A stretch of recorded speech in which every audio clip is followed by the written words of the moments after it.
Hello friends, આજે આપણે બનાવીશું ગરમીની સ્પેશિયલ રેસીપી 2 જ મિનિટમાં, અને એ પણ 2 જ વસ્તુથી બનાવીશું. ગેસનો ઉપયોગ કર્યા વગર એવી આઈસ્ક્રીમ કે જો એકવાર બનાવી લીધી તો વારા ઘડીએ તમે આ જ ખાવાનું પસંદ કરશો. મોટાથી લઈ નાના સુધી બધાને ખૂબ જ પસંદ આવશે આ એકદમ ઠંડી ઠંડી આઈસ્ક્રીમ. તો એકવાર આ રેસીપી તમે જરૂરથી ટ્રાય કરજો. સ્વાગત છે તમારું મારી ચેનલ વાઘેલાસ ખાના ખજાનામાં. જો તમને મારી રેસીપી પસંદ આવે તો પ્લીઝ મારી ચેનલને જરૂરથી સબસ્ક્રાઈબ કરજો.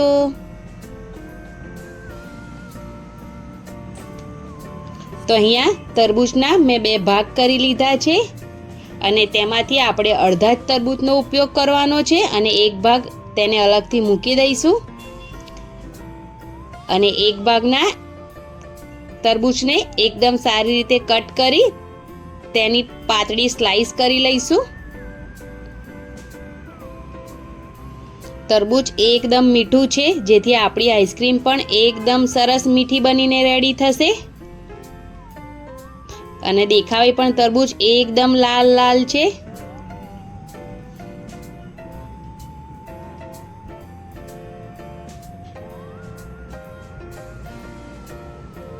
આપણે વગર ગેસનો ઉપયોગ કર્યા વગર 2 જ વસ્તુથી એકદમ સરસ મજાની આઈસ્ક્રીમ બનાવીને રેડી કરીશું, જે બાળકોને ખૂબ જ પસંદ આવશે. બહારની વસ્તુ લાવીને ખવડાવવી એના કરતાં ઘરે જ એકદમ સિમ્પલ રીતેથી આઈસ્ક્રીમ બનાવીને રાખીએ તો બાળકોને જ્યારે મન થાય ત્યારે કાઢીને આપી દેવાની. અને આપણે બીજું કશું વસ્તુનો પણ ઉપયોગ કર્યો નથી, તરબૂચમાંથી જ આઈસ્ક્રીમ બનાવી છે, તો તે હેલ્ધી પણ ગણાય ખાવામાં બાળકો માટે બહારની વસ્તુ કરતાં. તો બસ એકદમ સારી રીતે તેના થોડા કટકા કરી લઈશું મોટી સાઈઝમાં. અને તરબૂચ એમ પણ ગરમીઓમાં એકદમ ઠંડુ રહે, તો બાળકોને તરબૂચ આ રીતે પણ ખવડાવો. જો ના ખાતા હોય તો પણ ખાઈ જશે. તો તેના મોટી સાઈઝના કટકા કરી લઈશું.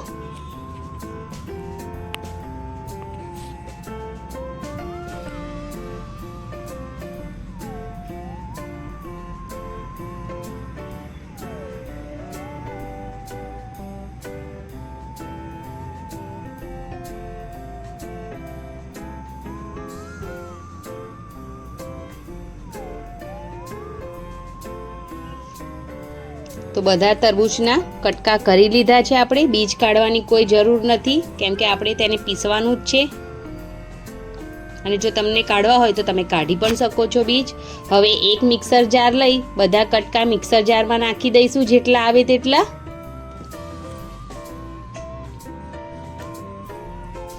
આની અંદર આપણે પાણીનો ઉપયોગ નથી કરવાના, કેમ કે તરબૂચમાં ઓલરેડી પાણી હોય જ છે.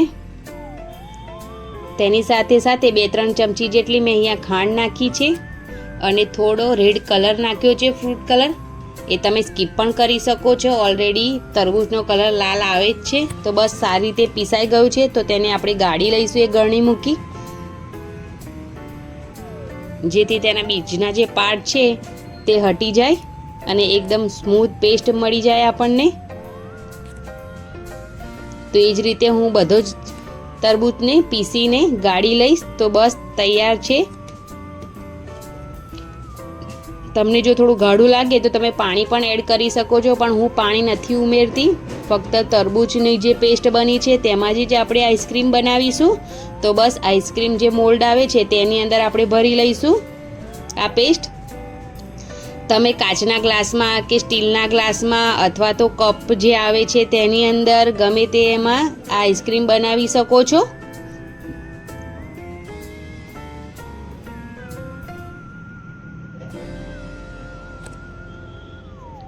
એકદમ સરસ ઠંડી ઠંડી આઈસ્ક્રીમ બનીને રેડી થાય છે તરબૂચની, એકદમ સરસ લાલ કલરની, જે બાળકોને જોવામાં પણ ખૂબ જ મજા આવે છે અને ખાવામાં પણ ખૂબ જ મજા આવે છે. હવે મેં આ જે ગ્લાસ છે પેલા જે ચાના આવે છે તેની અંદર પણ ભરી લીધી છે પેસ્ટ. તમારી પાસે જે હોય તમે તેનાથી આઈસ્ક્રીમ બનાવી શકો છો. ગ્લાસમાં પણ એકદમ સરસ આઈસ્ક્રીમ બનીને રેડી થાય છે.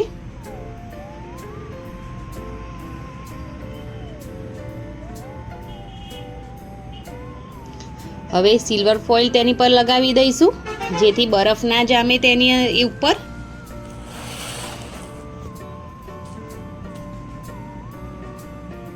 ગ્લાસ પર પણ આપણે સિલ્વર ફોઇલ જ લગાવી દઈશું.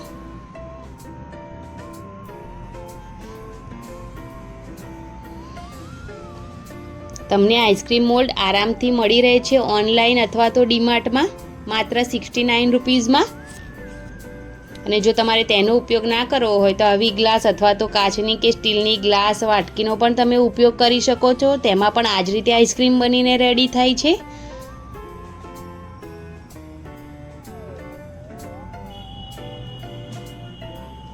તો બસ હવે ચાકુની મદદથી થોડી એકદમ નાની એવી કટ લગાવી લઈશું.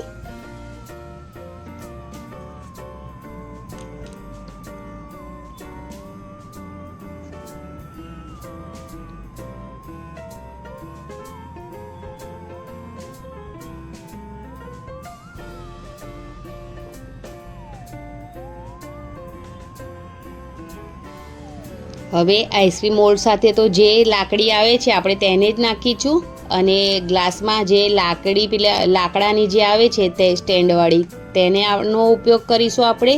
તો તમારી પાસે તે ના હોય તો તમે ચમચને ઊંધી નાખી શકો છો, તેનાથી પણ તમારી આઈસ્ક્રીમ એકદમ સરસ બનીને રેડી થશે. મેં અહીંયા જે લાકડાની જે ચમચ આવે છે તેનો આગળનો ભાગ કટ કરી લીધો છે, અને પછી જે આપણે કટ કર્યું ત્યાં આગળ આપણે આ લાકડીનું સ્ટેન્ડ લગાવી દઈશું, જેથી આઈસ્ક્રીમ કાઢવામાં આસાની રહે. તો બસ હવે આપણે તેને 5 થી 6 કલાક જેવું હવે ફ્રીજમાં મૂકી દઈશું. તો બસ 5 થી 6 કલાક થઈ ગયા છે અને આપણી આઈસ્ક્રીમ એકદમ સરસ રેડી થઈ ગઈ છે. તો તેને આપણે બહાર કાઢી લઈશું. ઉનાળામાં આવી એકદમ ઠંડી ઠંડી આઈસ્ક્રીમ બધાને ખૂબ જ પસંદ આવે છે, નાનાથી લઈ મોટા સુધી. અને જો તમે આ જ રીતથી આ રેસીપી તમે બનાવશો તો તમે ફરી આ જ રેસીપી બનાવશો એટલી જબરજસ્ત આઈસ્ક્રીમ બનીને રેડી થાય છે. અને તમે એક સાથે પણ ઘણી બધી આઈસ્ક્રીમ આવી રીતે બનાવીને રેડી કરીને મૂકી દો ફ્રીજમાં, તો જ્યારે મન થાય ત્યારે તમે તેને કાઢીને ખાઈ શકો છો.